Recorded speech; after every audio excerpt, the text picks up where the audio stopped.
3, 2, 1, boom, and we're live. Good evening, boys and girls. How are we doing? As always, I will give you a little bit of a show and then I will go to the questions once I put my bins on. But as always, we will wait for a few people to join. We're too deep. Hello. There's a very blurry name. Begins with an F. Says hi. Hello. 15 people. Right, we're getting there. How you doing, everyone? I hope you've had a good weekend. I hope you've enjoyed the international break, because I've got to tell you now, even though England won 4-0, I haven't turned it off after an hour. Not interested. 37. Let's get to 50 and then we'll go. Hello. Welcome back, someone said there. I can see it. All right, mate. I'm not going to squint because I look horrendous 9 times out of 10 every day of the week, but I can't be squinting no more. 50 people. After 50 seconds, we're in. Lions TV, we are sponsored by Regal Elevators and Lifts Consultants Limited, a company that is owned and operated by Big Kev Toomey, who is a Millwall fan and an absolute legend, and is, just like all the other sponsors we've got, a Millwall fan. If you are going to do a bit of business, then please keep it in the Millwall family and check out all of our aforementioned sponsors' website links in the description below at the end of this video. How you doing, boys and girls? I hope you are well. Obviously, as I've just mentioned, there has been no games this week due to the shitty international break. But what that's done is given me 5 days off. It's 5 days since I've uploaded a video, which is, in the YouTube world, a very long time. And it's given me a chance to just have a little bit of time off and do absolutely hardly any social media and no videos at all. It's probably the longest I've ever gone without doing it, but it's reignited a flame within inside me to carry me all the way. Well, it couldn't carry me. It'd have to be a fucking strong flame to carry me. But long story short, I can't wait for Blackburn away next Saturday at Ewood Park. But before we get to that point, there has been goings on in and around the Den this week. Obviously, the under-23s played. Obviously, George Alexander is at it again, do, and all that shit, scoring goals like it's going out of fashion. But before that, of course, the biggest story around the club this week, no comment from the club. Was it a rumour? I think it was a little bit more than a rumour. Neil Harris, apparently our absolute legend, Sir Neil Hov Harris Gappuccino, as we like to call him at Lions TV Towers, could be off to pastures new in the shape and the form of Huddersfield. I personally can't see it. Never in a million years. I don't think he'd want it. I don't think that Huddersfield would want him. No disrespect to him. Obviously, Danny Cowley of the Cowley brothers, who I speak highly of, the Lincoln duo. I think one's the manager. I think one's the assistant. They've been doing very well at Lincoln. Let's have it right. For a couple of years now, they won promotion last season. Then they're flying again in League One, and they are very hot property in the managerial world. And they obviously have got a lot of people after them to take over at their clubs. But they've gone in for Huddersfield. They sort of half turned it down. Danny Cowley's said, no disrespect to Huddersfield, but if I'm going to uproot my family from where we're settled and the amount of time and effort we've put into this football club, talking about Lincoln, it's got to be a super duper offer. I don't think he said super duper. I think that's my term. But yeah, I'll make him right, to be fair. I think they can go bigger and better than that, the Cowleys. But after that happened, well, let's get the story in order. Before that happened, apparently a lot of good sources were saying Nigel Adkins was going to get the job, who I think's a shit manager. He'd been offered a contract and all this. Turns out it didn't happen. Then Danny Cowley, as I said, become the hot favourite sort of 1 to 4 on. Until he backed it, wasn't interested. Kiboshed it, not interested. I'm at Lincoln and I'm not going to Huddersfield, and I don't blame him.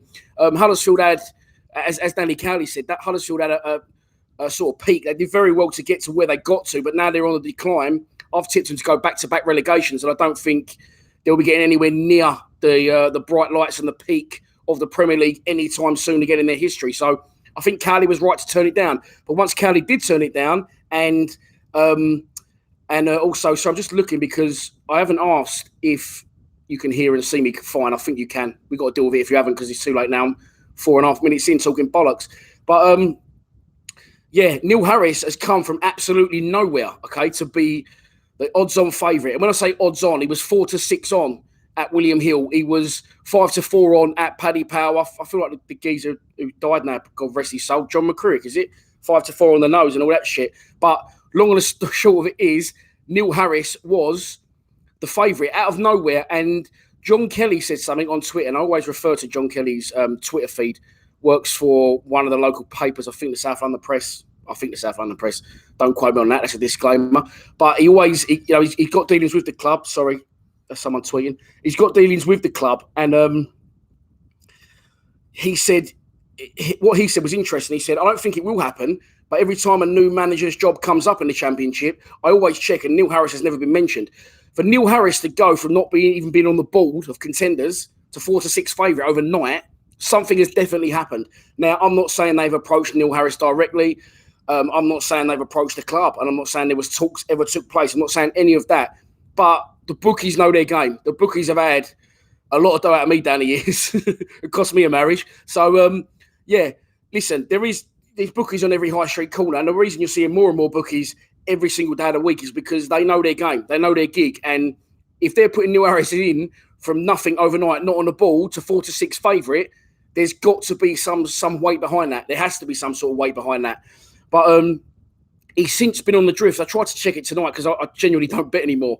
And if you do bet, obviously always bet responsibly and don't put your mortgage and shit on it, like some people have in the past. But so there must have been something behind that. Now I think there's ways when it happened. There's four things that I want to look at. Let's play devil's advocate for a second, okay? Let's say that Neil Harris. Good evening, everyone, by the way. Thanks for your comments. I can see they're all coming in down there, and I will go to the comments and answer your questions once I've got it off my chest, what I want to get off my chest. So, as I was saying, what was I saying? Oh, yeah, Neil Harris. Let's play devil's advocate for a second. Let's say he did go to Huddersfield. Where would that leave us in four aspects? Where would that leave the fans? Would they be happy with that decision? I'll start with that one. I think it would be a pretty much 50-50 split. I think half the fans would be happy with that, and I think half the fans wouldn't be happy with that. A lot of people moan about Neil Harris as manager. I would say probably 60-40, maybe 70-30 moan about him, not in his favour. Say he's shit, say he doesn't know what he's doing, blah, blah, blah. But if it comes to the crunch, I think probably 20% would shit themselves and say, no, look, the grass isn't always greener. Let's not fix what isn't broken. Might have got that right. Might not have had a couple of glasses of Merlot. Who knows? Just wrong with it. And, I think it'd be a 50-50 split with the fans. Where would that leave the club? I think it'd leave the club in an interesting position because let's have something right. It's very rare a manager leaves and the first person to come in and succeed that manager at any football club at any level, it very rarely works. And I've just said that, realising I've taken over at the VCD under 13. So let's hope I'll prove myself wrong on that one. But, look, Alex Ferguson, I always use it as an example. Gone. David Moyes comes in, couldn't do the business. They fucked around with managers for years since. It happens. And this also, remember, before we had Neil Harris, we had two absolute Nigel Rio Cokers, two jokers in charge of Ian Holloway and Steve Lomas. So with the club, where would it leave us? Who could we potentially get in? I think we'd attract managers. I don't think there'd be any trouble with that. The pool of Millwall being a quirky club, being a little bit of an out there team with the fan base being, very authentic as we are. I think it would appeal to some managers. There wouldn't be any funds to buy any players because we don't predominantly buy any players anyway for any sort of amount of money that's anywhere near any other clubs get to spend. And also, we obviously brought in 10 players over the summer. So it's a complete new squad that the new manager would have to work with. Again, listen, I'm not saying it's going to happen. I don't think it will happen, but I'm just playing for the sake of the purposes of YouTube and us on the show tonight, that if it did happen, devil's advocate, where would it leave us? I think it'd leave the fans in a 50-50 split. I think it'd leave the club in a bit of a shit position because there is a lot of positives to Neil Harris. There is some negatives, but again, if it was all positives, he wouldn't be managing us. He'd be going higher than Huddersfield. The third one is a little bit of a controversial one, but I'm going to say it because I'll just tell it straight how it is. My channel, where would it leave Lions TV if Neil Harris left? From behind the scenes, I won't comment, but in front of the cameras and where it would leave my channel, of course it would be good for my channel. If Neil Harris left and, we got a new manager in, there will be weeks, months of shows, content, interest from all around the world, people now tuning in, it would be big news in the football world. Neil Harris has left Millwall. Where is the place that people will come to get the opinions of the fans? It's to my channel. So in the short term, it will bolster my channel. If we got a new manager in that didn't do the business, you could get people throwing lefts and rights on me outside the den and saying this is your fault, Neil Harris is God, which could happen. If it happens, it happens. But it'll be a massive talking point in and around the club. And with new managers coming in, as I said, in my opinion, not always doing so fantastic, it would then open up a whole new can of worms, and it will be good for a channel. Where would it leave the team? Is the fourth one. Where would it leave the team? I think you'd see some players blossom under a different manager. And, you know, I'm just telling it straight. That's just in my opinion. A lot of players have come to the club as Neil Harris's preferred players. They bought into what Neil Harris has told them to buy, when he wants to buy them, the ethics of the club and you know, where we're going as a club, and they bought into it. So it would be difficult for players to play under a new manager. I think you'd see some players like Marlon Romeo, like, who else can I name? Ben Thompson, although he's doing well under Harris. I think you see a few players blossom and do even better than they currently are. And finally, as myself, as a fan, I've mentioned the channel, but obviously, first and foremost, I am a Millwall fan, contrary to what some people might want to tell you. Been following the club since 1985. And yeah, where would it leave me? I don't want Neil Harris to go. I love him, and I know he loves me. So what's not to love? It's a love relationship. But it's be careful what you wish for. Be careful what you wish for. When I put it out on social that he was, again, and just to cover something else that I haven't mentioned, I put out on social media, Neil Harris is currently favourite to become the next. He's currently odds-on favourite to become the next Huddersfield Town manager. I stated a fact because that's what he was at the time. William Hill, Bet Victor, Paddy Power, Bet365. The list goes on. He was the favourite. That's all I put out there. I didn't put anything out there. But some people go, he's stirring shit again. That cunt, blah, blah, blah. Sorry, I said the C-bomb and I can't bleep it. But, from my perspective as well, I wouldn't want him to go. And I hope he doesn't go. I don't think he will go since, I put it on social media, which, again, I just stated the facts on social media. I'm a Millwall news channel, in effect, and I shared the Millwall news that day. But it did cause a stir. I knew it would cause a stir. It wasn't why I put it out there. But, Neil Harris to Huddersfield, don't think it will happen. Danny Cowley apparently is now back in the reckoning. Would you want Neil Harris to go to Huddersfield? Would you want Neil Harris to go full stop? Not even Huddersfield. We don't care about Huddersfield.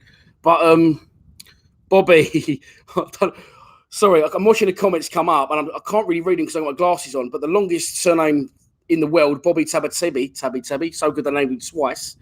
I've seen your comment, Bob. I will get to all these comments shortly. So, listen, Neil Harris to Huddersfield doesn't look like it would happen.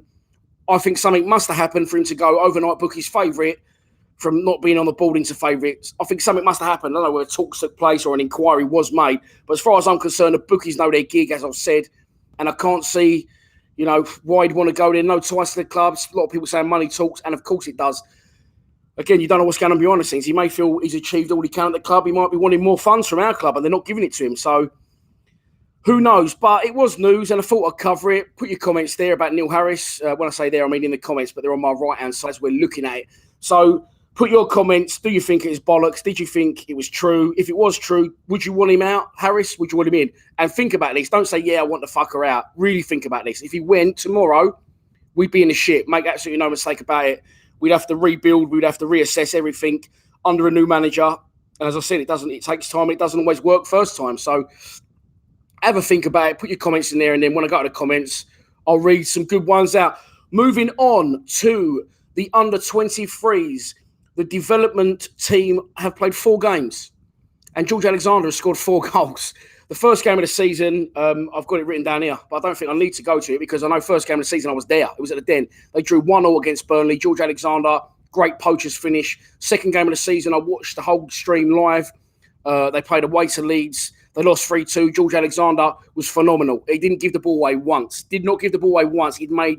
Every time he got the ball, he made a right decision, and he was up against it as well. Didn't get a lot of the ball, getting the ball with his back to goal, and doing a lot of dog shit work that strikers don't like to do, and he did it well. He scored a goal, he actually missed the penalty. Keeper pushes it onto the post, and he scores the rebound. That's fine. Billy Mitchell, also legend, got on the score sheet that day, and we lost 3-2. The third game of the season was behind closed doors at Calmont Road, which I didn't see. because it's behind closed doors. You're not allowed in there, especially you ain't going to let me in there, that's for sure. But we won 2-0 against Nottingham Forest, and George Alexander scores again, along with his strike partner, Harvey Bradbury. Don't know why I said Harvey, but I've said it. It's live. So that's 3 games, 3 goals for Alexander. And on Friday, I got to roll my hands up. I had to pick the kids up. They've gone back to school, so I had to pick the kids up. That's not code for anything. Drop the kids off. I had to pick the kids up from school, so I couldn't get to the den on Friday when the under-23s played their 4th game of the season, and they beat Sheffield United development team by 2-0. No, that's a lie. It was 1-0. George Alexander, again, with the winner. Right, George Alexander. What do we know about George Alexander? Well, the first thing we know about George Alexander is we know a little bit more than the average Millwall development/youth team player, because, as we all know, George Alexander's dad, Gary, friend of the show, a Millwall player himself, scored the greatest ever goal at Wembley in the playoff final for Millwall against Scunthorpe. Unfortunately, scored 2 that day and missed a sitter for an hat-trick. But as he's a friend of the show, we won't mention the one he missed. If you're watching, Gal, thanks for tuning in. But yeah, because of that situation, there's a little bit more pressure on George Alexander's shoulders, which he's going to have to deal with. He's a young man. He's a professional footballer. This is the trials and the tribulations of becoming a professional footballer. You have to deal with this shit, unfortunately. You have to talk about people like me, dickheads like me who know nothing, talking about your career, talking about games you play. But George Alexander, that's how the Greeks say it. George Alexander is a hot prospect in Millwall. He's in the public eye more so at Millwall than he would be elsewhere, as I said, because of his dad and because of who his dad was. George Alexander has played for the first team. He is the first and so far only player ever born in the noughties to play for Millwall first team. He made his debut, obviously, at the last game of last season with Billy Mitchell when we lost 1-0 at Wigan Athletic. George was born in October. I've got it written down there. I'm trying to have a look on the slide. George was born, I've got it on the wrong page, so that ain't going to work. Boom, there you go. So as I was saying, I'm a professional. I don't have to have any notes, but George was born on the 14th of October, 2000, which means he is listen, my maths ain't fantastic, but he's 1 month away from his 19th birthday. And a lot of people are saying, George Alexander's got to play. I'm just going to pull the camera a little bit closer. There you go. George Alexander's got to get a start. He's got to get in the first team. And it's a very difficult one with youth team players. I think Neil Harris doesn't give the youth enough of a chance. But at the minute, I don't think George is ready for that chance. I just like what he's doing. As I said, look, I said this before.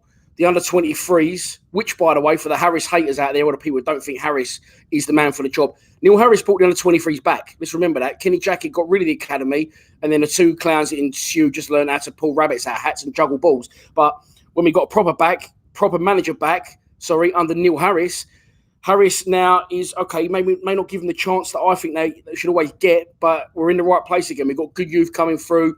As I say, Billy Mitchell's a fantastic player. He's in and around the first team, and I honestly think Billy's ready. As you've seen, he played at Oxford. If he was up there the other night, played very well. George is a great goal scorer, but he is very slight in his appearance, and I think I've said stick him out on loan before, but I don't think we need to. I don't think we need to do anything with George Alexander. I think Neil Harris is handling George Alexander fantastically.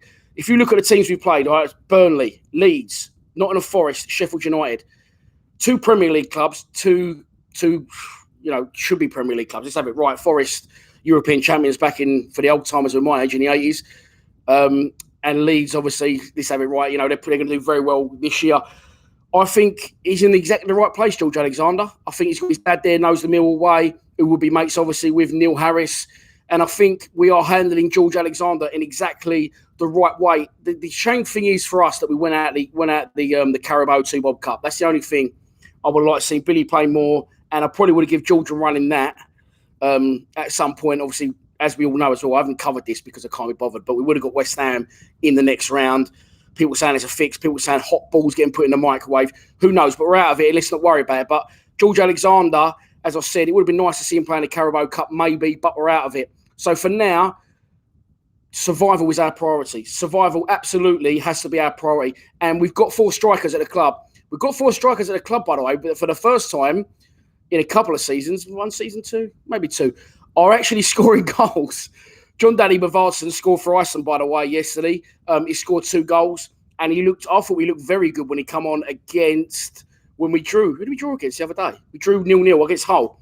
I thought Bavardson looked very good when he come on. He got kicked up in the air, and then that was sort of game over for him. But I think he looks like we can finish, that's for sure. He looks dangerous. He looks like he'd come off the bench and do well for us. Aidan O'Brien is finally getting his chance up front after a long time of asking. He scored away, West Brom in the Carabao Cup. And then you've got Matt Smith and Tom Bradshaw who are both scoring goals.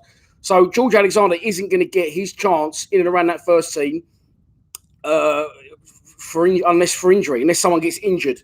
It's not going to happen. And yes, George is doing well, and yes, we all love him. But look, he's playing in the under-23s every week. He's scoring goals at the minute every week. 4 goals in 4 games. So let's give him a little bit of a breather. Let's give the gaffer a little bit of a breather. Get him playing in a season like this against, good players. In the under-23s, look at the team that Leeds fielded against us the other day. It was an absolute joke. They had 4 or 5 first teamers.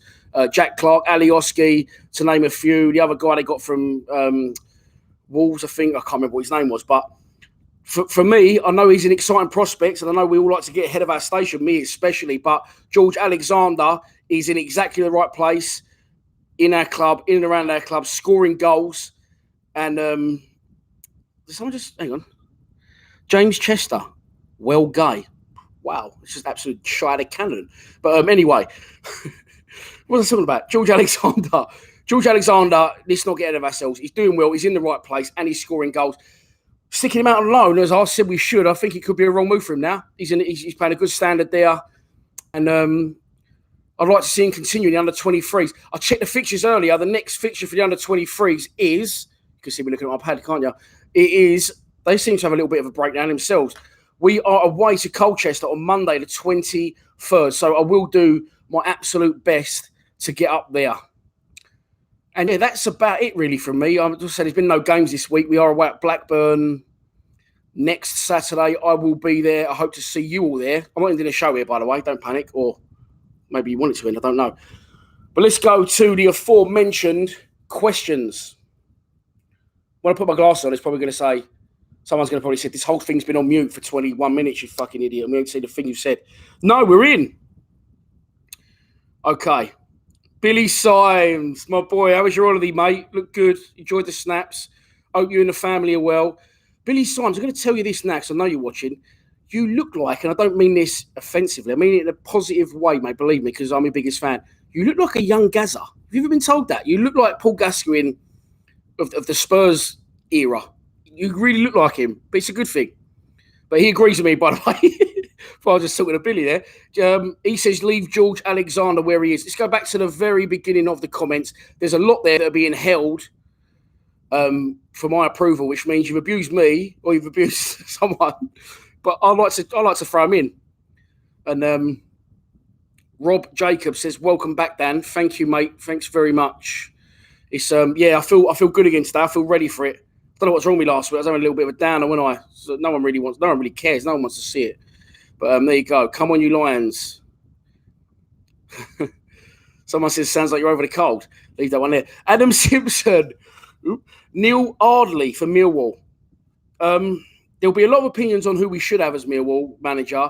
But for now, listen, I'm Neil Harris in. I'm massively Neil Harris in. Be careful what you wish for, because honestly, it's Charlie Anderson. Hello, Charlie. You all right, mate? You had a good holiday as well. Everyone's been on holiday here other than me. John McKenna has things down. I'm good. Frankie Carroll says, do I think Neil Harris will leave? No, I don't think Neil Harris will leave. It was, as I said, it was very strange that he come out of nowhere to be Huddersfield favourite to become their new manager.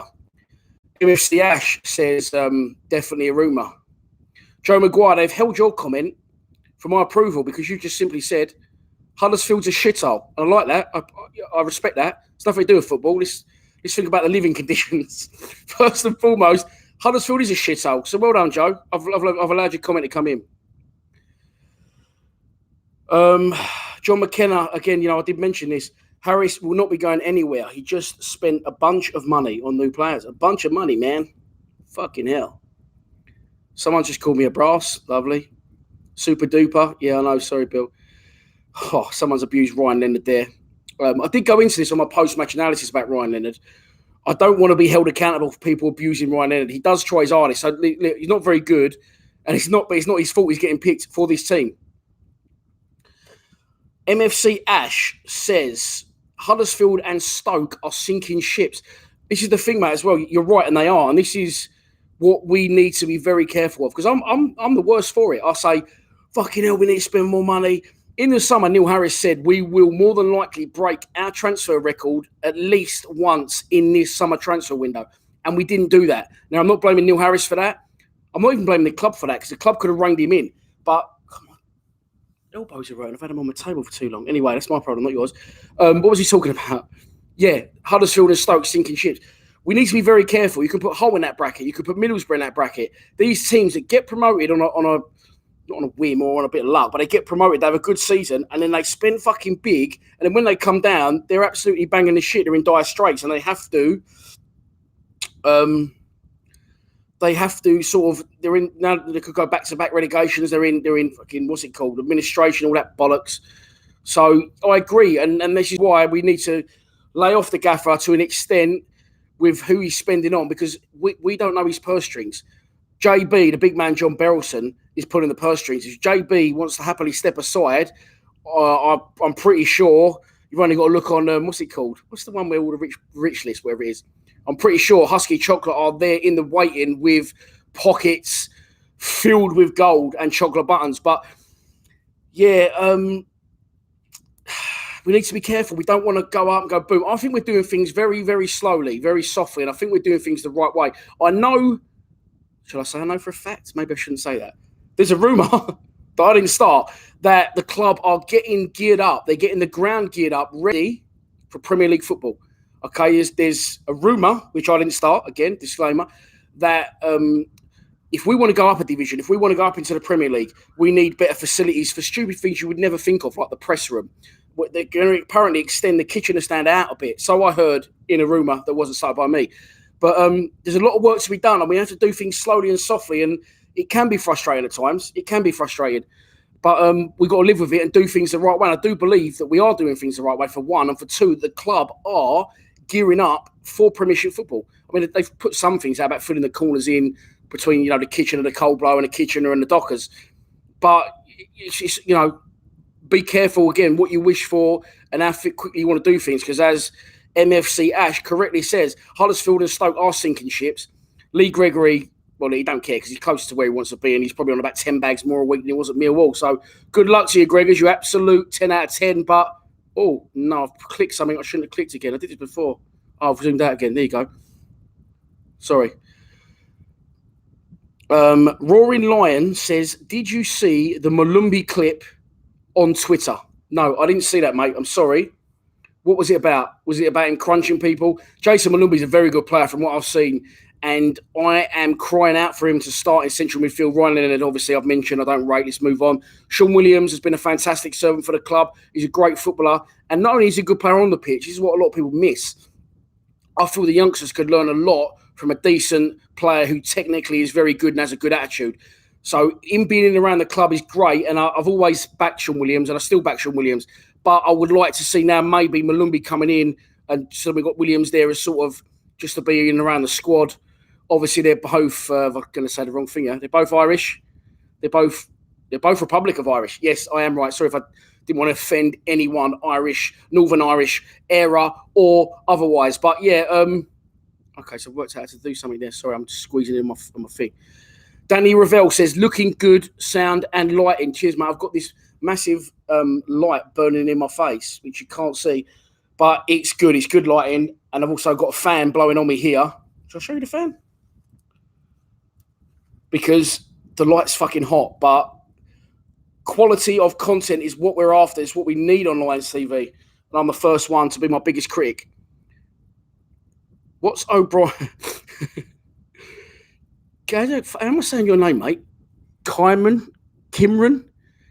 O'Shea. See, Kimran sounds a little bit Asian, but then O'Shea, it's Irish. Maybe I've offended you. Sorry to any Irish people out there who I offended tonight, or ever. What's O'Brien got on Harris? Okay, let's talk about this. And I don't really want to talk about this, but we'll have a bit of controversy, don't we? So let's fucking talk about this.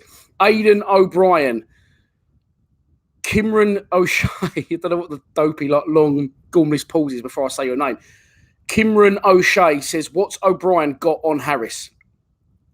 Okay, I backed Aidan O'Brien for a long time because I think he's done a lot of good work at the club. He clearly loves the club. He's been here for a long, long time.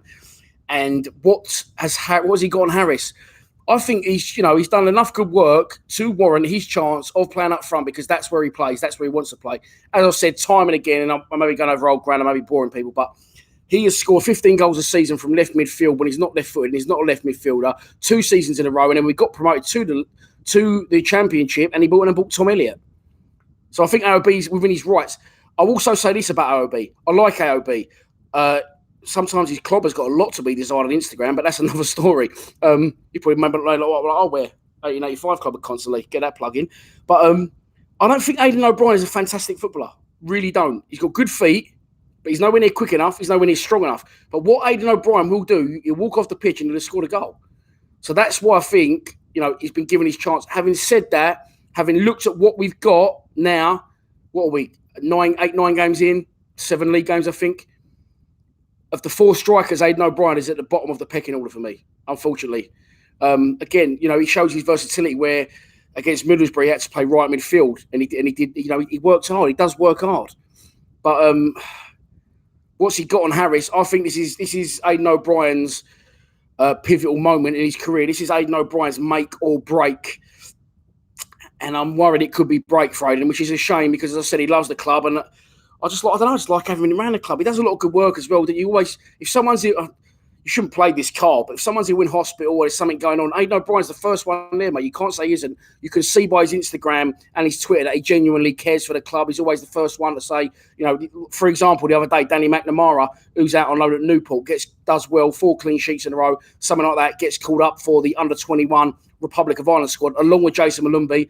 Aidan O'Brien's first one in. Well done, bro. Got you, bro, and all this shit. God first and all that. Whatever that means, I don't know. But he's a good influence around the club, I feel, Aidan O'Brien. He's obviously been through the academy.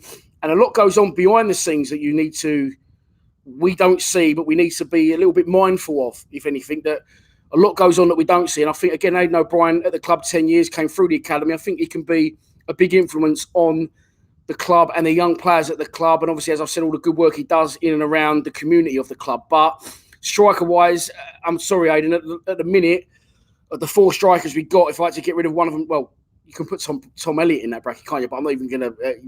you're not worthy, Tom. You're not worthy. That's out of Love on the Bay. If you ain't seen it, get on it. It's a good film. But anyway, back to football. Yeah, Aidan O'Brien is at the bottom of my pecking order, unfortunately, out of those 4. But I still believe...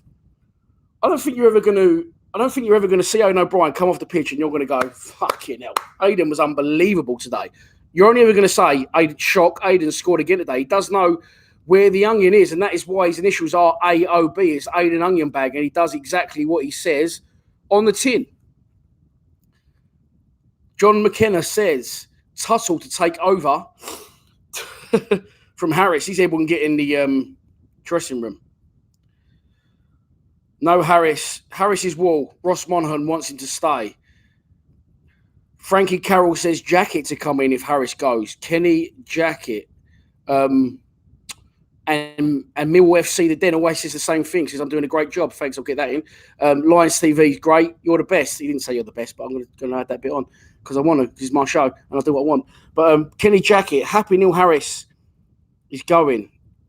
Good sign we not Barcelona. I think Millwall MFC at the Den has had more Merlot than I have tonight. But what he's getting at is he's saying Kenny Jacket could come back in. I don't think Kenny Jacket could come back in. I think Kenny's time and relationship at the club is done. Different owner? Same owner since Kenny was there. Kenny's not getting any younger either, is he? Listen, let's keep hold of John McKenna says, why go backwards? Why would you want Kenny Jacket? Okay, Denise plows through what?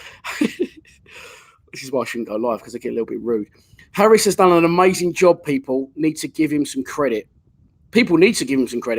Yes, I agree with what Denise plows through anything she can says, because yes, sorry Denise, I'm absolutely buried you there. I don't know what I'm going on about.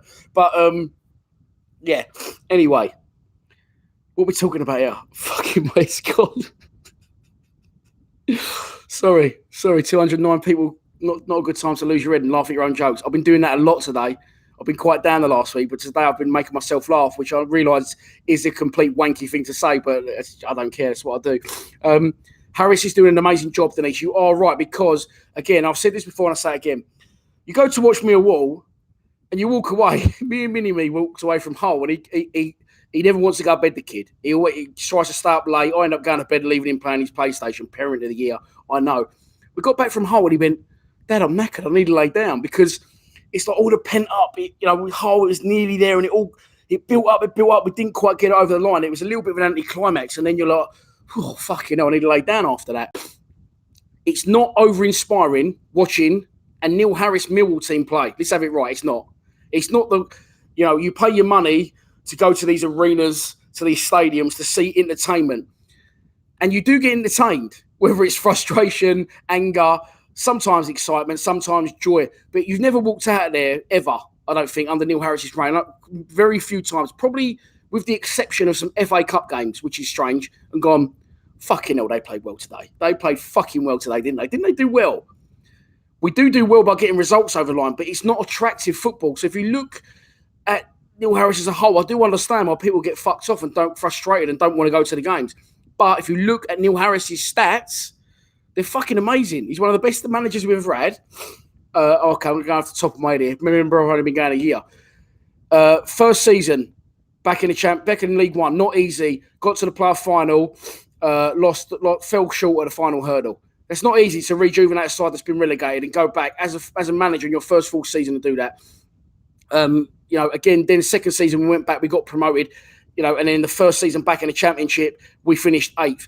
Then last season we survived. We rode that wave, and last year the bubble burst a little bit. I don't know what that was. It was a balloon. But anyway, there's been some unbelievable FA Cup runs along the way as well. So you do have, if people come to you as a Millwall fan, people might go to you, oh, you're fucking, people say it to me, fuck me, you're not doing well under Neil Harris.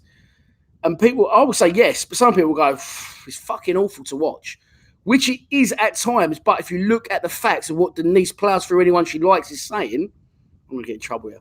I'm sorry. But she's right. You have to look at the facts and what Neil Harris has achieved in his short space of time with a limited budget. And he calls people out. This is what I like about the gaffer. He don't take no shit. And people, apparently last season he said to someone, you don't like it, fuck off to Palace. And people say, he fucking can't say that. He's a manager. He can say what the fuck he likes. And that's why we love him. And that's why he is Millwall. And, last season when the players weren't playing, he said there's problems in the dressing room. He just outed people and went, they don't want to play for the club. And I'll sort it out in the summer. And he has sorted out in the summer. So fair play to Harris. I agree with Denise, whose surname I'm not going to mention ever again. But yeah, I think people need to give him credit. And I think if he did go, you'd all shit your pants and instantly want him back. And as I said, the grass isn't always greener. Sometimes there isn't even grass. There's a fault for you on a Sunday night. Millwall TV. The fucking hell, what's going on? There's only one Millwall TV, boy. But anyway, he said if he left, the fans would turn against him. No, I don't think they would. Yeah, they probably would. Charles Stoworthy, hi from Amsterdam. Charles, how you doing, my friend? As always, thanks for tuning in. Danny Ravel says, that was something that did cross my mind. And also, obviously, I don't think it's any coincidence that Paul Robinson has come in as the number 2 for the under-23s, and they are doing well. I do think, and I've said this in a video I put out the other day, you've got now with Millwall's situation, you've got now with Lee Bowyer at Charlton, sorry to mention the train spotters, but it's true. Jonathan Woodgate, there is others. There's been an ethic, there's been a marker in English football for a long, long time now. Arsene Wenger was the first, and because he did well to an extent for a long time, changed everything, changed people's diets, changed the whole shebang and the whole culture of English football. The what was I going to say there? The radical idea, the sort of as I said, the flagship that everyone else went by was, okay, so what's happened now is we've got to get foreign managers in to manage our teams. It's the way forward, the continental way. They eat better, they train better, they've got better ideas and they pop the ball, Pep Guardiola. We all know what that's about. But I think now that time has come. Look at Mourinho now. I know it's not Millwall, but let's just talk football. Look at Jose Mourinho. Jose Mourinho now is absolutely fucking useless. Let's have it right. He is not a good manager anymore because his time and his era, along with Arsene Wenger's, has now gone. Okay, you're getting your Potocchinos and your Pep Guardiolas. But I think the way forward now, you may think I've gone miles off track, but here we go. We come back to the point of thus.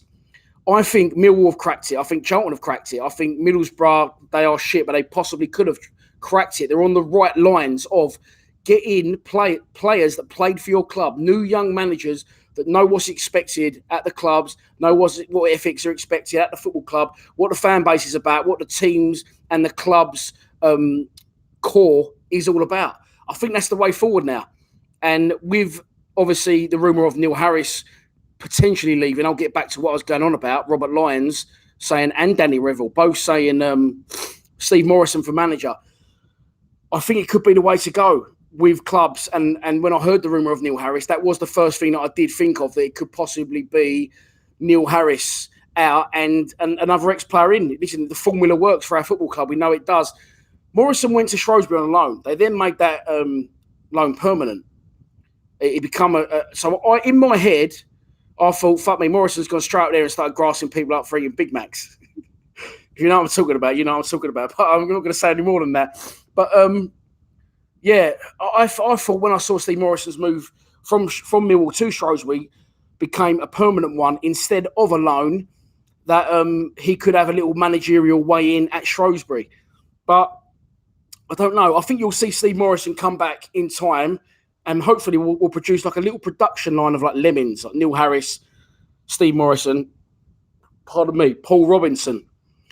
Because I definitely think it's the way to go in this day and age. I think it's the way to go without an absolute shadow of a doubt. So Morrison as manager, getting back to the question, which was asked 27 minutes ago, and I've waffled on, could happen. Wouldn't surprise me if it did happen in time at Millwall.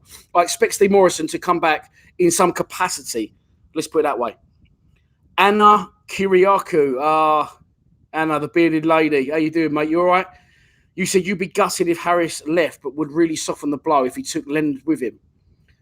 Mate, I've read your question, and I'm going to have to answer it because I like you personally. So, and Anna isn't a woman, by the way, so don't get excited. Anna is a man with a big fucking beard. Anyway, the Leonard thing, I don't want to jump on it because I don't want to be held accountable for him getting shit, because I don't want him to get shit because he's done nothing wrong, because he's progressed in his football career. He's a pro footballer, fair play to him, and he's done his best, and he's been bought by a bigger club for who he tries to, again, do his best. But his best is fucking miles off. His best is miles off. And if the only place Ryan Leonard will be going after Millwall, mark my words, I told you, and I don't want to keep going back to this fucking dickhead, I told you Jordan Archer will go out of football. It will happen, right? Because he's that bad. And I'm being proved right on that one. Ryan Leonard will go back to Southend on a free transfer at the end of the charade that probably is his $9,000 a week professional contract. Whew. John McKenna says Scott Fitzgerald will get the job of Robinson as number 2. Yeah, Scott Fitzgerald is what is he? Is he the academy? He's the main man, isn't he? But again, another ex-Millwall player. Millwall TV says O'Brien would thrive with a new manager. Maybe he's one of them players. I think Aidan O'Brien would thrive, and Marlon Romeo would thrive in a different formation as well as a new manager. Henry Salter, do you think Harris will leave the club? If so, who would you like to replace him? And on the back of that, Jürgen Olsen, who's probably from the motherlands of Scandinavia. I said Mourinho is free. I've covered Mourinho. Don't want that prick. He would never come to Mill anyway. But if Harris left, I would like Danny Cowley to replace him. But obviously that won't happen. Someone said Roy Keane the other day. It would be a funny fit if Roy Keane did come to Millwall. It would be absolute chaos. But I've heard some rumours. Actually, I can tell you this because it's nothing to do with Millwall. I know for a fact, I know someone that played for Ipswich, and he told me a lot of stories about Roy Keane. And he actually turned up at Ipswich. He signed for Ipswich about 2-3 months after Roy Keane had left. And he said to me, the players were still shivering and quaking in their boots because they're like, oh, Roy Keane wouldn't like that. And the man I know that played for Ipswich, you maybe had to work out who that was, said, like, he's gone there, it doesn't matter. But he scared the shit out of everyone. Roy Keane, some horrendous dressing room stories I've heard about him. So it probably would be a perfect fit, saying that, Roy Keane as Millwall manager. They'd either love him or want to kill him, or maybe both. Dan Crean, they've held your comments for approval, and I've approved it because you just put, fuck off, Harris, please. So there's your opinions on that one. Robert Cook, yeah, I C-bombed, mate. Sorry to all youngsters watching. I shouldn't have C-bombed. I can't block it out. Yeah, here you go. Here's one of them. Mark Jack, I've held your comment for approval, but I've let you have it because Mark Jack said, you stirring shit again about me, obviously, and what I've told you about the Neil Harris thing. Like I said, it was purely a rumour, okay? It wasn't a rumour. It was a fact. It was on Paddy Power, William Hill. It was on all the main betting sites, about 10 or 11 of them, that Neil Harris was now favourite, odds-on favourite to become the new Huddersfield town manager overnight. It came out of nowhere a couple of days ago. And I reported that. That's all I said. I didn't say anything else. But some people do not have a brain. And this is what you have to live with. But there you go. Isn't Tyler's opinion. 1984, Harris isn't going anywhere. Sorry, say that again. 1984 says, Harris ain't going nowhere, mate. Why would he? Yeah, I don't think he would. But again, listen, there is no smoke without fire. Let's put it that way. The bookies, as I've said, know their gig. More and more bookies every day on the street corners. Something must have happened. I'm not saying they approached, and I'm not saying it was deal done or anything like that. I don't think that ever got to that sort of stage. But there must have been an inquiry of some sort. Why would he come out of nowhere to be favourite? Bookies don't lose money. Bookies don't lose money. I know a lot of you know that. Right. Okay, I'm going to read this one up. I might have to water the comment down a bit. Liam Courtney says, anywhere else but Millwall, Harris would be about as much use as a chocolate teapot, we're going to go with. I can't say what you've put, mate, because there is kids watching. If he goes Huddersfield, it would be the biggest mistake of his career. Now, this is another thing. It's a good point, Liam, because it's something that I didn't cover when I was giving the fingers and the 4 or 5-fold earlier. Neil Harris to Huddersfield, would his method, would his ethics, would his style of play and his managerial finesse, let's give him that one, would it work at any other club than Millwall? I don't know. That's a good question. I was actually just genuinely thinking about there before I realised I've got over 200 people watching me live. I don't know. It would be, as I said, to play devil's advocate, it would be interesting to watch that and to actually see how that would pan out. But Liam, I know, mate, I do understand completely what you're saying. Because we never really... Neil Harris is a bit of a... Not a Harry Bassett manager, or is he? Or is he a bit of a Warnock? No, Warnock gets promotions. But in the Championship. There's no I'm not taking a piss at Harris there either. But you see it before, if you're my sort of age, you know, like a Harry Bassett or that sort of manager can help teams survive and exist. But if you give them a bit of dough to spend, they'll fuck it. And Harris's spending track record, again, saying that, compliments to the manager. In the past, his spending track record wasn't fantastic. If we signed 5 players or 6 players in the summer, probably 50% of those would be good signings. But I'm going to tell you now, I don't think we signed one bad player this summer. I don't think we've signed one bad player. I really don't. So maybe, again, Harris learning on the job, a club that he's played for and he's the all-time top scorer of.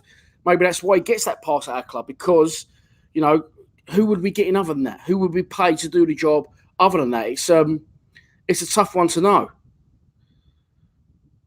Hang on, let's go. This Lucas Wright says, oh, look at this one. Now let's go to Ben Huggs.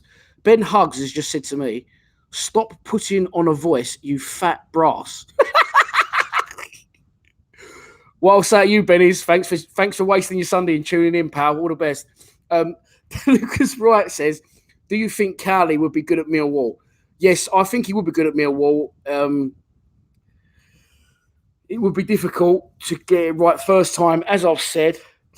But, yeah, I think Cowley would be good for Millwall. I think he'd like to play a different way to obviously we play.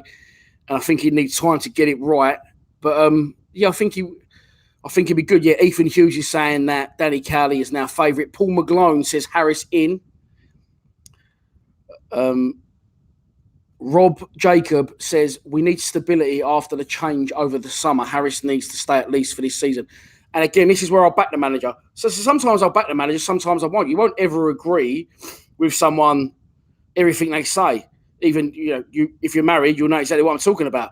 Harris, we could be at this point now of the international break, and we could have lost. We could be rock bottom, as we usually are. Let's not forget, this is our best start in the Championship ever under Neil Harris, obviously, because there's only been 2 before this. But we predominantly don't start well. We've actually started well, and if we didn't start well, if we was near the bottom, Harris could pull the card out of, listen, we've got 9 new players. This is why we're losing games. It's going to take us time to gel. But we haven't done that. We started brilliantly, and I think the longer it goes on, the better we're going to get. I'm hoping. Harris in, Jimmy Maguire. Bob, why can't I say your fucking surname? Bobby Tabatabi. Bobby, I'm going to get this right. Sorry, everyone. Bobby Tabatabi. Yeah. You paid a bill, Bob, there. Harris plays his mates. I don't think he plays his mates. I think he gives people... I think Harris is too loyal at times. I think Harris is too loyal to a fault almost, and has almost cost himself his job at times. Footy Latest says, Dan, he's not going anywhere. I asked Harris's son. He's going nowhere. Controversial. Glad you said it, Footy Latest, and not me. Billy Symes, my boy, the young Paul Gascoigne. Bomber lives and breathes Millwall and deserves this season. I personally hope he don't go anywhere. Yeah, I agree with you completely, mate, on that one. Bobby says, if he goes, Millwall will live on forever. Okay. That's a good point, Bob. And from that point, I'm going to take the following. Some of us, it's a good question, this, actually. I should probably put it out there on social media, which I may do. Are some of us too invested in Neil Harris? Is this too much about Neil Harris and not enough about our football club? It's good, I think, at times for the manager to take the heat because then he diverts it from his players. Alex Ferguson was very good at that. Jose Mourinho was very good at that. He took the brunt of everything, which allowed his players to focus and not really get too much shit. Are we all we're too much about Neil Harris in this scenario? Because at one point in his career, as we all know, and as he would have known when he took the job, he will go. So do we assess it too much because it's Neil Harris? Are we too deeply involved because it's Neil Harris? Maybe we are, but with the goals he scored at the club and the man he is, it's hard not to associate him with being completely Millwall. Neil Schubrook says, I want Harris to stay, but the Route 1 brand of football needs to change. I just think it works for us, mate. I don't think, as I've said before in previous videos this season after games, I don't think we're ever going to win a game with 15 nutmegs by 5 goals to nil. The Olays coming out. The Millwall way is the Millwall way, and as I said, it worked. It worked to a point. Under McGee, when Harris played, I think we did play more football. We had better wingers who got better balls into the box, which is a massive problem for us at the minute. And I love Mahoney, and I'm very much pro-Jed, despite what some people may think. But we don't get crosses into the box, and Harris has actually come out and said that about Mahoney. If we get more crosses into the box, Matt Smith, and Bradshaw getting off his knockdowns, it would definitely work. But the Route 1 football, I think, unfortunately, is going to have to exist. There is points in our seasons when we don't play a target man, when we do play more football, and it does beg the question, why don't we do it? Which sort of contradicts what I've just said about we need to play it. Nottingham Forest away, first game of the season a couple of years ago. It's a prime example. We could have beat Forest about 10-1 that night. We was popping the ball for absolute leisure. For fun, Neil Schubrook, for fun. He was popping the ball around for fun. So I do understand what you're saying. And again, I know Oxford was a fucking freak show. Oxford was an absolute nutty turnout the other night. But we did do well without a target man probably on the pitch. Who started up front? Bavardson and O'Brien, neither of them really target men. We popped the ball back lovely. We kept the ball. We retained it. We did knock it around nicely. I know we was playing League One opposition, and I know it was the Carabao Cup, but we can play football. That's the thing. And when we don't have the target man on, we do play more football. So Neil Sherbrooke says, I want Harris to stay, but we need to change the Route 1 brand of football. I do agree with you to an extent, Neil, but at the same time, our results at home, 1-0 win over Preston. Results at home, 1-0 win over Sheffield Wednesday. We grind those results out. Our defending against Sheffield Wednesday was absolutely nothing short of heroic. So mix it up a bit. Neil, let's agree. Let's agree on that one. Let's meet in the middle. It's Venom. How you doing, mate? Right. Oh, shit. Don't do that again. Right, I've worked out how to do that now. Deputy Dog. Sorry, I keep zooming in and losing myself. There you go. I'm back out now. Fucking hell, 54 minutes. Are you bored of this shit? Am I chatting too much shit? I'm chatting a lot of shit tonight, but I'm just excited to be back. I won't lie. And I won't apologise for it either. So, fuck you. Harris has made some big mistakes, but has done well to get some good players this season. Time will tell this season whether he deserves to stay. I'd agree with that, Deputy Dog. Well said. Jimmy Maguire, Charlie Anderson, Harris didn't get Charlie's comment in because he's my mate, he's my pal. Jimmy Maguire, Harris is building a team with next to no dough, steadied us as well. The football will come slowly, slowly. Yeah, well, hang on, there's been a murder in Bexley Sirens. Anyway, I agree with Jimmy Maguire. Jimmy, good point, mate. I do agree with that completely. Hang on a minute. Ben Huggs is back, right? But he's abused someone else. Hang on. Ben Huggs has said, Charles, you fat bastard. Well, I'm a fat bastard, but my name's not Charles. I think you've had a go at my mate Charles Stoworthy. Let me tell you on Lions TV, I'll take all abuse towards me, but don't slag my mate off in Amsterdam, all right, Ben? Insanity says, do you think Cooper is the right man for Wall? Centre-back position, personally, I don't think so. He's a liability and think we should look for another top centre-half. And then you've asked my opinions. But my face for the last 5 seconds should have given my opinion away. Wow. Listen, football is a wonderful sport. And as I've said before, you'll watch the game for 90 minutes. But before that, if you watch a proper show, not this shit, you'll see, what's his George Alexander then? He's got Georgie on the brain, haven't I? You'll see Jamie Carragher and Gary Neville talk absolute shit for a good hour and a half before the game and a good hour and a half after the game. And that is because football is all about opinions and everyone's entitled to theirs. And that's what now makes the world and the YouTube wheel go around in Lions TV Tower. So it's all good.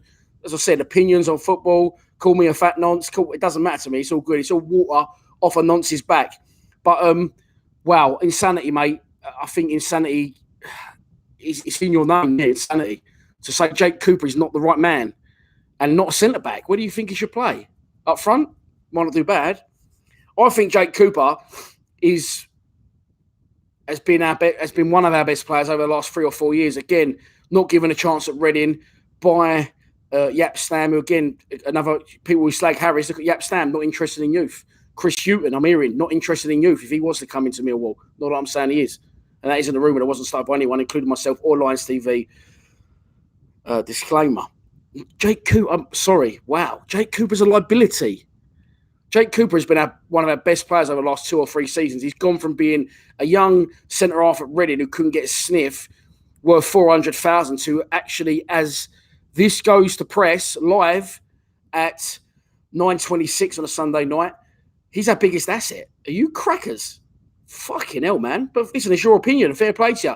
Jake Cooper's not only our best player, but also our biggest asset.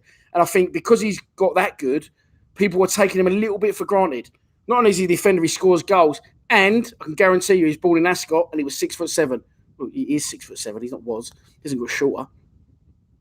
Sorry, insanity, mate. Wow, thanks for tuning in. I appreciate your opinions. Everyone's entitled to it. Maybe you're right and I'm wrong, but saying Jake Cooper is not the right man for Millwall. What have you been watching for the last 3 seasons to draw that conclusion, brother? Let's go on to another lunatic. Bobby Tabatibi, my mate Bob. I've missed you, Bob. I ain't going to lie. You said George Alexander isn't ready for the championship, and I think you mean that in the most positive way possible.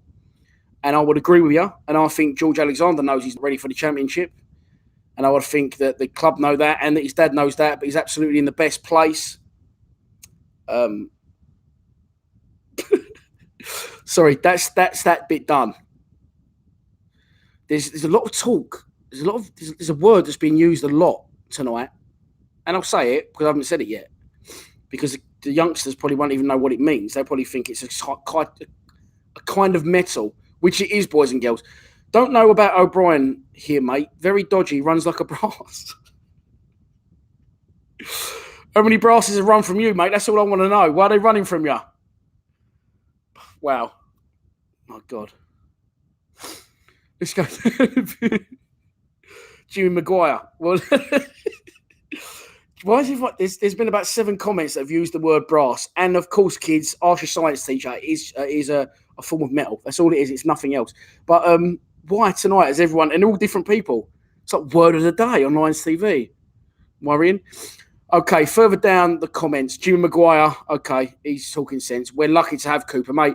I was surprised Cooper didn't go in the transfer window this summer, and I will be amazed if he doesn't leave at the end of this season. Again, I know nothing. I know absolutely nothing. The faults of myself. I'm not the faults personally of Lions TV and any other person that is associated with Millwall Football Club. Just get that one in. John McKenna.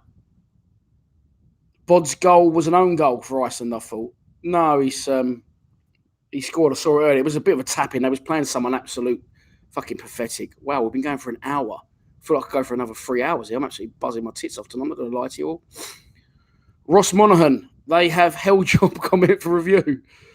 And I'm gonna show them all. Don't worry. I don't care if it's towards me or anything. Your comment says, Ross Monaghan, as this one for me trying to make sense of someone's question. Ross Monaghan says this. Elliot Striker, fuck off. Mate, we need a little bit more from you there. We need some verbs, some full stops, and some question marks. Ross Monaghan's comment is Elliot Striker, fuck off. That's it. It's 4 words. That's all it says. James Chester says, well, gay. Is that a second gay dig at me tonight? There's nothing wrong with being gay. But my mates don't call me Danny Five Families for nothing. There's kids scattered there and everywhere that are my responsibility. Here we go. Charlie, there's loads more. Someone's asked for a shout out. Don't really do them because I didn't see your name, mate, anyway. My sponsor says, nice T-shirt of No One Likes His Clothing. Loads of new clobber, by the way. No One Likes His Clothing. Flat caps, Baker hats, Baker fucking whatever they're called. Scarves, there's body warmers, all sorts going up. So if you do want to have a look for some new winter wear, don't be ashamed. Don't be ashamed or afraid to check out No One Likes His Clothing. My mate Martin up there in Leicester's running, pulling strings for me. I love it. MW. Oh, hello, Martin. How you doing, mate? I ain't seen you for a long time. You said I'd have Roy Keane any day, a winner. I think it would be hilarious if Roy Keane was our manager. I really think it would be fucking brilliant. Yeah, Way Up says, you need a separate show for censored comments. Maybe, listen, we're after the watershed. It's 9:30. James Chester has been a little bit dramatic, but he's gone back to what I was saying earlier. Shall I watch Millwall or shall I pour vinegar in my eye? No brainer. It's the latter. Yeah, I do know what you mean. I covered this earlier. It isn't always pretty, is it? But there you go. A lot of questions on Danny Cowley. Someone saying, get Aitor Karenka or Chris Hughton. Oh, no, it's abuse there from Ryan. That's I'm not going to say that. What abuse? Hang on. So Lawrence MFC says, get Aitor Karenka or Chris Hughton. Chris Hughton, I'm hearing, is very ultra defensive. And I'll tell you where I heard that. If you want to watch it, and I plug these guys all the time, and it's not because there's anything in it for me. I think they're fucking brilliant. And please, they're good guys as well. I met them and I was proper fanboying all over them. The Under the Kosh podcast. Check it out, honestly. It's so fucking good. It's so good. Check it out. They just interviewed last week Grant Holt.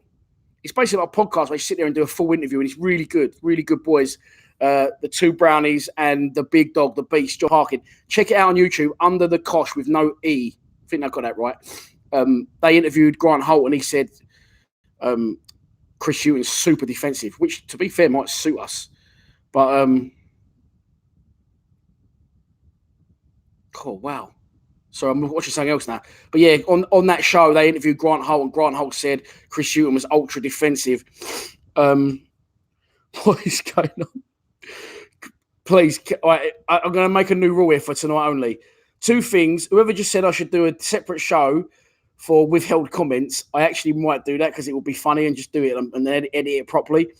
Can people stop using the word brass? Which is just a metal for all you youngsters, people watching. Right, hang on. Yeah, Keane. Oh, Keane. I'll tell you what, while we're doing shout-outs, and I only do shout-outs for people who don't don't ask me, two, don't drive me mad on my inbox at 3 o'clock in the morning. And if you're 15 years old, what are you doing up at 3 o'clock in the morning on a school night messaging me about, can I shout out your YouTube channel? I shout out YouTube channels that, one, I like, two, people don't ask me, and three, they work hard and they do good content. And Keen YT does all those aforementioned things. He's got a Millwall YouTube channel. He's very good. He's now under my wing. And him and the Veggie Tube. The Veggie Tube has now changed his name to Millwall Tube. So check out Keen, Keanyt, and Millwall Tube. Check out both their channels because they're good boys. Sorry, I'm looking at other comments here. I shouldn't be doing this. It's getting childish now. Come on. And the viewers are dropping. And I don't blame you for switching that because I'm being a fucking idiot. And people are being wow in the comments. But yeah, Keen YT and the Millwall Tube. Check out their channels. Good boys.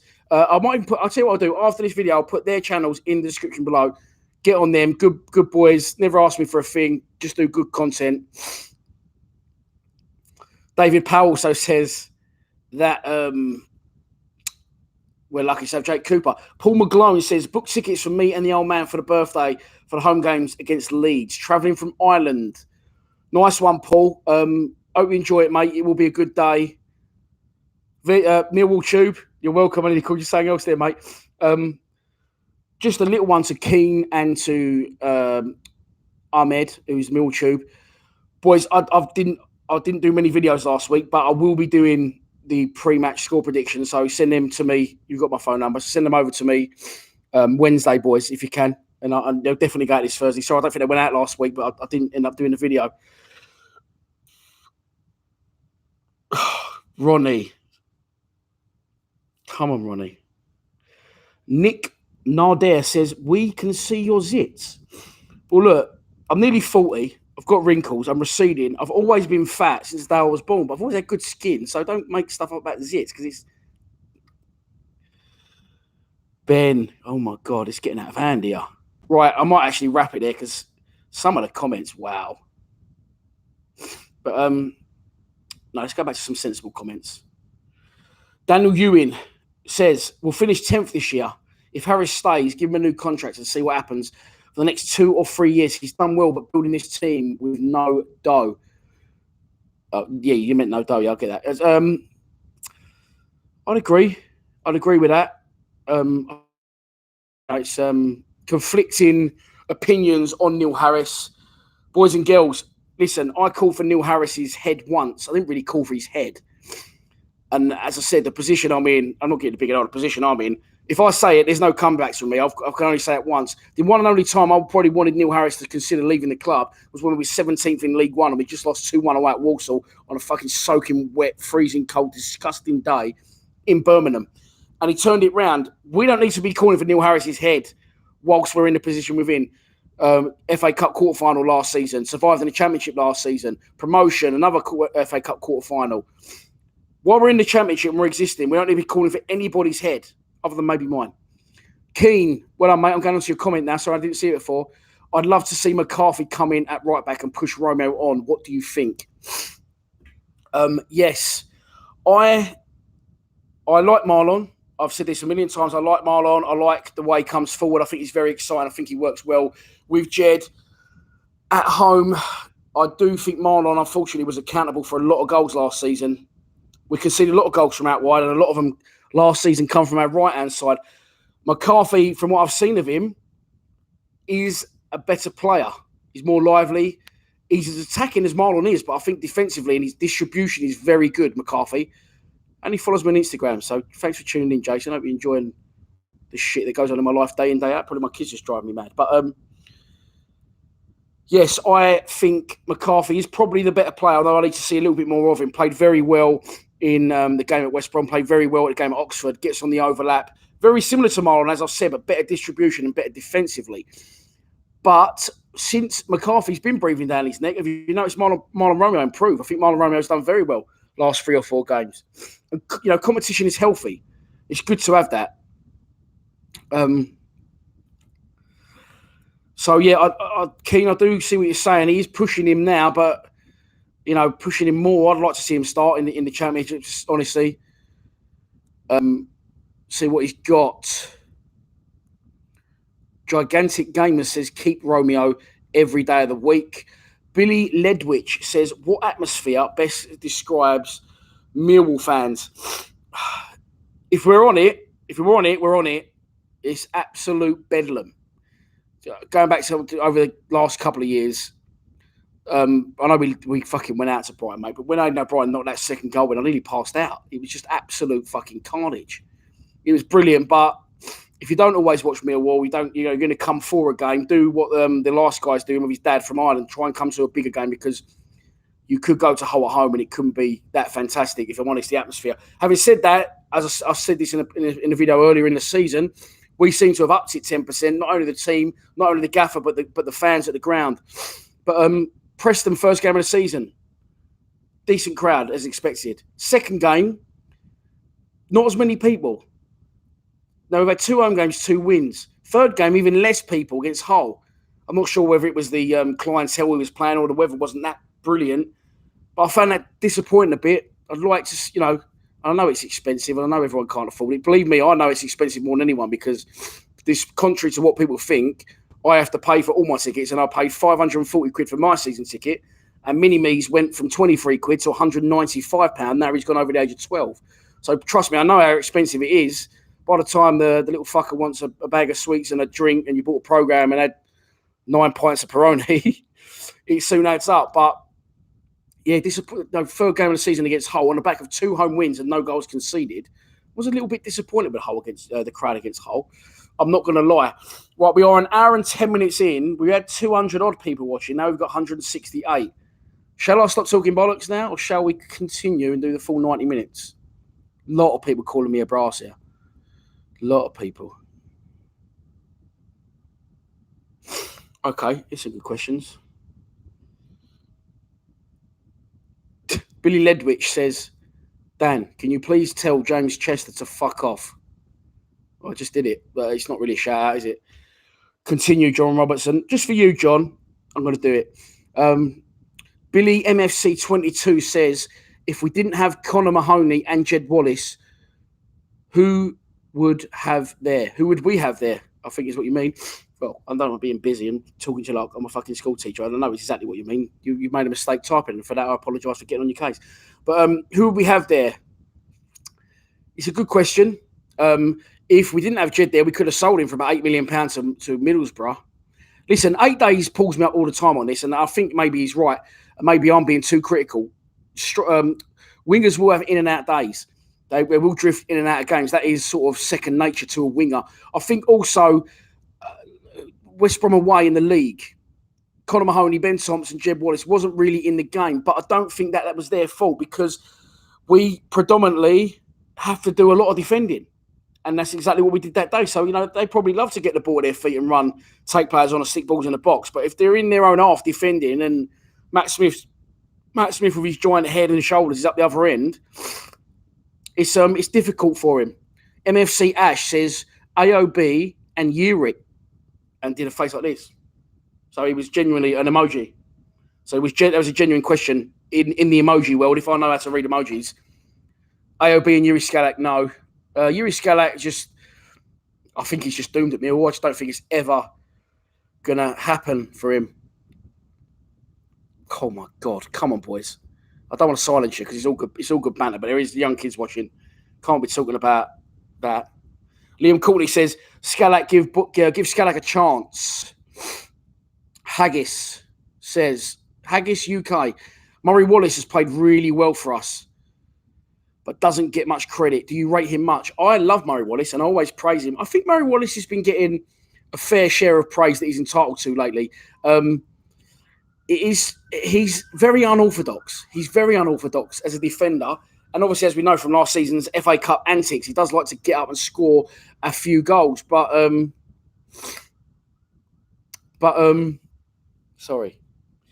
yeah, Murray Wallace, I think he's a good player. I think he's a very unorthodox player. I think he's doing well to keep Shane Ferguson at the side. And I like him at left back. Again, he's big. He's the man mountain, but he doesn't look like a left back, does he? But he is, and he's doing very well. Ronnie Temple, man, I can't allow that one. Come on. Billy Ledwich again. Ronnie, I'm a tip man, if you must know. That's why I'm growing my own. My favourite Millwall chant. Oh, do you know what? This could be a controversial one. Obviously, Let Them Come at the start of the game is great. Mir's great. I'm starting to quite like the one at the beginning where it's da da da da Millwall, Hey Jude. I quite like that because it's a little bit different. I also like la la la la la la la Marlon Romeo Romeo Marlon Romeo because we're not very inventive as Millwall fans. We think we're too hard. I can't sing other songs, mate. We're too fucking hard for that. We're fucking Millwall, aren't we? So our songs are like Gregory, Jed Wallace, because we're just too hard and too fucking geezerish and too cool, aren't we, to sing other songs. So I like the Romeo one because it's a little bit more inventive, a little bit out there. Yeah, MFC Ash. Yeah, sorry, I didn't know what you mean, mate. You said if you met Jed and Mahoney wasn't in the frame at Millwall, it would be AOB and Yuri Skalak on the wings. Yeah, I think it would. And thanks for commenting. I'm not having a pop at you, but it's a question we won't really need to answer because, well, not that maybe Jed, but Mahoney isn't going anywhere. I've only just bought him. We're 15 minutes away from the end of this live stream. Oh, James Chester, how can there be a Millwall chant with 14 fans? Wow. Bobby Tabatabi, so good he paid the bill twice. Let's not forget our number one keeper, Bartots. Yeah, you know it, Balkowski. Like Balkowski, like what he's about. Wasn't too sure when we signed him. And that wasn't to do with Ipswich getting relegated. It's because I saw his show reel and I wasn't too sure about him. But like what I've seen so far, to get lobbed the other day was ridiculous. For people to say it was deliberate from their player is even more ridiculous. And thirdly, I had smoke coming out my ears because, yes, as you know, I always go on about I used to be a goalkeeper. I can go and get my England Trials Lily Shore photo out the cupboard if you want. But someone said he was in the right position. Fuck, you shouldn't be. If you thought Balkowski was in the right position when Hull scored that goal, you go and watch something else. Don't watch football. John Robertson says, disappointing amount of corners, especially against Hull, that we don't finish, especially with our height.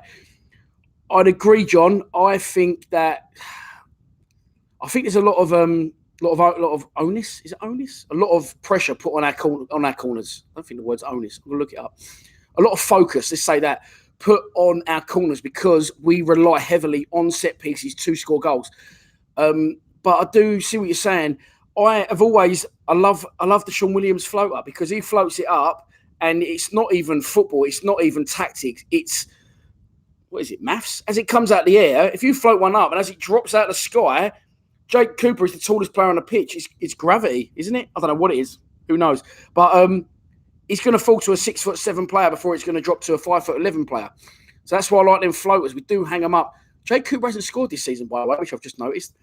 But we do need to try and convert as many free kicks and corners as we can, John, because, you know, we do get a lot of them. And our creativity from open play isn't fantastic, is it? So I think that's why it puts a lot of pressure on our set pieces. But I do agree with you. Okay, here's one. Bobby again says, seriously, what does Livermore do or say at the club? And I don't want to get involved with this one because people are very quick to point fingers at Harris, which is fine because he does say some fucking outrageous stuff after the games. Like last season, he said, I thought it was one of our strongest performances and we didn't string 3 passes together. But Dave Livermore, you don't know. Listen, he's got an earpiece on. We don't know what's being said into that. He could have fucking Magic FM on in that earpiece for all we know. But yeah, it's very easy to get on Livermore. No, we don't really know what he does. A lot goes on, as I said, behind changing rooms, behind training grounds that we don't see. All we know is that we've had a lot of success under Neil Harris, and his chosen right-hand man is Dave Livermore. So let's get behind Livers. I don't think Livermore's doing anything that could have a major effect on things going wrong. Let's put it that way. Someone just says, Jacob Young, ever considering doing any gaming on the channel? Millwall FIFA career mode, possibly. And that emoji again. I have considered it. I don't really play computer games. I'll get enough grief on this channel as it is. If I start playing computer games, I'll be getting called a fat nonce, which I've been getting called anyway in the comments. So maybe I should just do a Millwall career mode on FIFA with Mini-Me. It's something to look at, maybe. I might look into it. It's not something I'm overly excited about. And as I always tell my aforementioned son, Mini-Me. You've got to be enjoying what you're doing. If you're not enjoying what you're doing, that will, it won't come across. I've done other work in production and things like that, and I don't enjoy it as much on TV. I don't enjoy it as much. I presented on TV and I didn't enjoy it anywhere near as much as, because it's not football, it's not Millwall. So yeah, but it's something I might consider if we're struggling with views. If the youngsters really want to see it, I might do it and involve people in the channel that want to do that sort of thing for me. Millwall Holdings says, Dan, do you collect Millwall memorabilia? Good question. I did. Every game I'd get a program. After every game I'd get a program, or before the game it'd be Mini-Me's little job to go and interact with a program man. £3 get a program, and I found my house absolutely full of them. I've also got some Millwall shirts from down the years, some Millwall footballs from down the years, and bits and bobs. And it might sound wanky, but I've started to give them all away, other than obviously the shirts that Mini-Me's got from players. He's got Jake Cooper, Sean Williams, Sean Hutchinson, Lee Gregory's, Jeb Wallace, to name a few. This may sound a bit wanky, but the memories that I've got from doing Lions TV, I don't really need the other stuff anymore. I'll always have this. I can always refer back to this if the channel ever ends, which is not going to be anytime soon. The memories I've got from doing the channel, interviewing Alex Ray, my all-time favourite player in the dugout at the Den, interviewing Terry Erlock, Tony Cascarina, going to the World Cup with Tony Warner. I've got so many great memories from doing the channel, and I'll also always have the videos on the channel, whether I'm uploading or not. I don't feel like I really need the other stuff. That's why I started to give it away. So yeah, thanks for the question. I got a little bit emotional there, but there you go.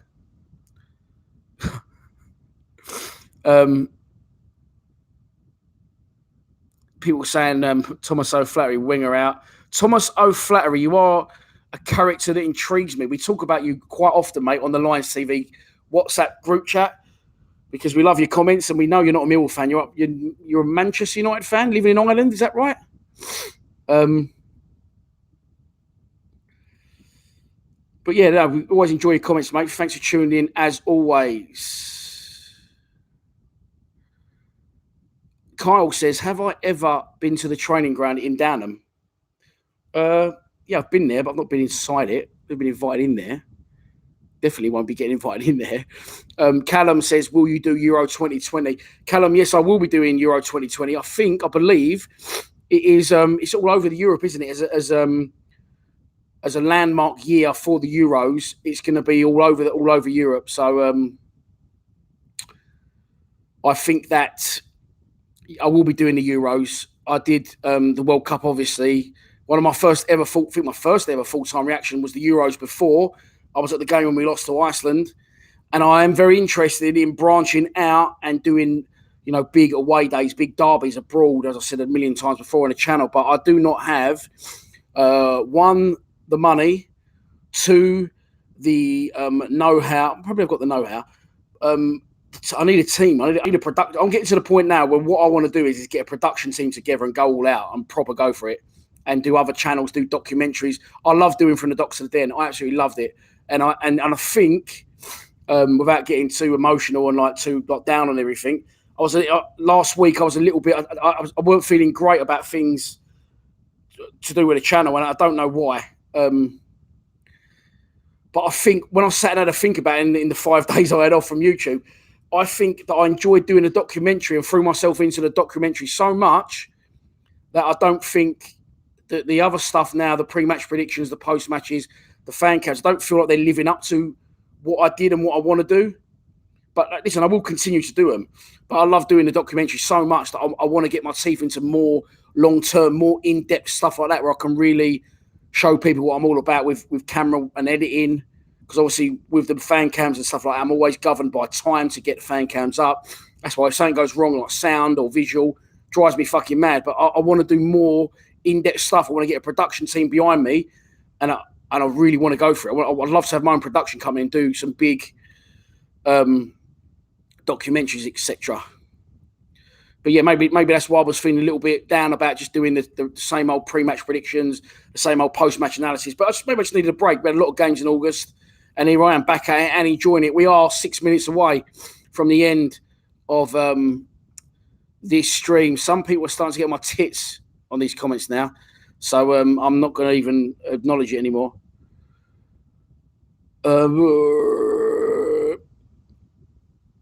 Hang on. Bobby says, I will tell my Millwall fan life from 1997. Why 1997, Bob? Fuck me, how old are you? You must have had an uphill paper round as a kid. Billy MFC says, Dan, what do you think of Bulkowski since he's been at the club? Would you have him go instead of him? Yeah, I said earlier that I wasn't over the moon about signing Bulkowski when we did sign him. I've been pleased with what he's done so far. He has a presence in goal, which does make a difference. Good distribution, good handling. Obviously, he's had his first fuck up against Hull. That happens. Players and people do make mistakes. I completely get that, and you can see it affected him, which is good. I want him to feel that. I don't want him to let it go and get up and start waving hands at everyone else. So, first impressions, like it. Again, Neil Harris has done well. 3 goalkeepers at the club. They still haven't said anything. I don't think they've said anything. Correct me if I'm wrong about how long Frank Fielding is going to be out for. I believe it's going to be around 4 to 7 months. Just a rumour I heard again. I didn't start it, but yeah, that's what I think on that one. Luke Steele's now come in, which is good. It's good on I won't say any more than that. But yeah, it's good that Luke Steele's at the club again. Neil Harris, you've got to take your hat off to him. Some three good goalkeeper signings. That's not easy to pull off. Luke Steele, Frank Fielding, Bart Spalkowski. One of them was obviously an emergency. I do have a suspicion that Luke Steele may have been in the pipeline at one point, and that's how we got him so easily from Forest when Frank Fielding pulled up with his injury. Anna Kirioku, whose real name is Dan, and he's got a big beard. He says, Malumbi in. Yeah, I'd agree, mate. I think last Saturday, I'll probably finish on this. Last Saturday, it was 4-4-2. And I think we was one player off our best 11. And when we played against Hull, our team was maybe 2. Our team was Bulkowski in goal. Marlon Romeo right back is the only one I may possibly change if I had to choose my best 11 at the minute for McCarthy. Pearce and Cooper, with Murray Wallace left back, Jed right midfield, Malumbi left midfield. It was Ryan Leonard and Ben Thompson centre mid. And up front was the 2 we wanted was Bradshaw and Smith. Out of that 11, the one I definitely changed is Malumbi in for Leonard and possibly, I think I'll go with McCarthy in as well for Romeo. And I think that's the best 11 we can hope for at a minute. Of course, the 2 up front that we all pretty much, I think the majority of us wanted to see did happen. And it didn't really work out with Matt Smith and Jason Malumbi, with Matt Smith and Tom Bradshaw. It didn't really work out, but I think it will work out. But again, they need the service. They need the service, so Matt Smith can get the knockdowns for Bradshaw to sniff in and around him, and it will work. But yeah, it didn't work on Saturday with them 2 up front. And I said it like, if you want to be a footballer, you want to be a striker, you want to score goals, and it must be frustrating as fuck to play up front for Millwall.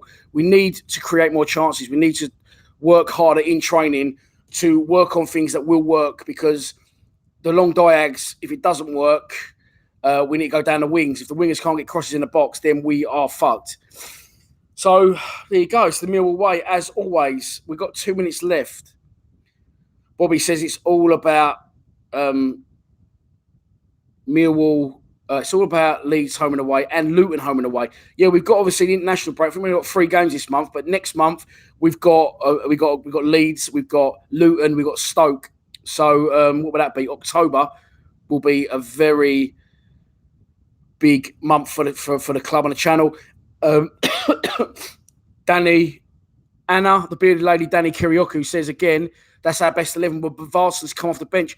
I'm starting to like Budvarson. I'm starting to warm to him again. I don't think he's an orthodox player. I don't think he looks especially, he doesn't excite me, but when he comes on or when he starts 2 great finishes against Oxford, and I feel that he could have been the one that changed the game against Hull until he got kicked up in the air. He scored yesterday again for Iceland. So, yeah, I do. As I said, I agree with you, Dan. I think Bradshaw and Smith are our first 2, with Budvarsson to come on to mix it up a bit if we need a thing, which sort of leaves Aidan O'Brien out in the cold a little bit. Right. Thomas O'Flatley says, please beat Leeds. Always makes me happy. I think it would make us all happy, mate, wouldn't it? Sparky1 says, we don't create because Harris is clueless and coaches the flair out of players. That's quite well said. He coaches the flair out of players. I don't agree in the term you put it, but that's what I always refer back to with Romeo and Aiden and players that could produce more under a different manager or a different formation. Billy Ledwich says, how good would a game between Mill and West Ham do for the channel? Not sure how much footage I'll be able to put out, and I don't think it ever would happen because who knows? The stars just haven't fallen that way for us. We're at the cup, and instead they will be playing Oxford. Bobby says, great show, go to bed, but that's exactly what I plan on doing in 20 seconds. Thanks for tuning in, everyone. 90 minutes of pure Millwall and brass talking content. I hope you've enjoyed it. I will see you this week. Pre-match predictions, fan score predictions. We'll be at the Den Saturday, will we? No, we're travelling to Blackburn, but I'll be there. That's an hour and a half. That's your lot. Thanks for watching. Please subscribe to Lions TV. Come on, you Lions.